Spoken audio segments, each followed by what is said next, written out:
For as long as she could remember, Nena had been told she was too much or not enough, too quiet, not stylish enough, too serious, not light-skinned, too independent, too educated.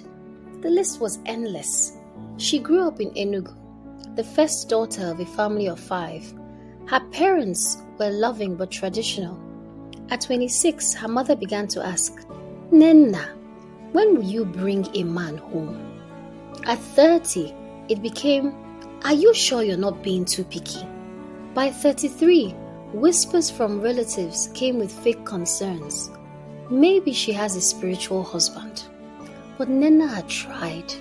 She had given her heart to men who didn't value it. One who disappeared after promising marriage. Another who said she was too ambitious to be a wife. And one who left her for a woman he met online. With every rejection, she grew a little quieter, but not bitter, just tired. She poured herself into her work.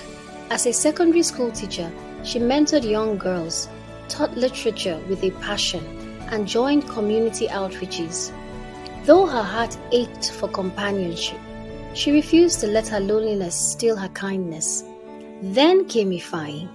He was a widower with a 7-year-old son. Transferred to her school as the new head of operations, he was soft-spoken, observant, and always respectful. Nena didn't notice him much at first. She had stopped expecting love, but Ifeanyi noticed her. He saw how she encouraged shy students, how she stayed late to help pupils who were struggling, how she gave her lunch to the cleaner without anyone watching. He noticed her laughter in the staff room and the quiet pain behind her eyes. One afternoon, his son forgot his lunch and Nena offered him hers without a second thought. That was the beginning. They started talking about books, teaching, and life in general. He found out she loved the author Chinua Achebe and made the best okra soup. She learned that he loved jazz and gardening. Their conversations became longer, warmer, and deeper.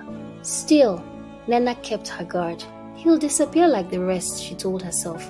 But Ifeanyi stayed. Day after day, week after week. One evening, after a school PTA meeting, he walked her to her car and said gently, "You are everything they said you weren't, and I see you." Nena smiled with joy in her heart. Months passed. They met each other's families. His son, Chidera, called her Auntie Nenny and followed her everywhere. When he proposed under the flowery almond tree in the school courtyard, she said yes through tears in her eyes. Their wedding was small but beautiful. She wore a cream lace dress. No crowd pleasing, no validation seeking, just 2 hearts that had found peace in each other. Now, whenever Nena looks into the mirror, she doesn't see rejection. She sees strength, softness, and love that waited patiently for its moment to bloom. The moral of the story is, love does not always come when we expect it, but it often finds us when we have finally learned to love ourselves. The end. Like and subscribe.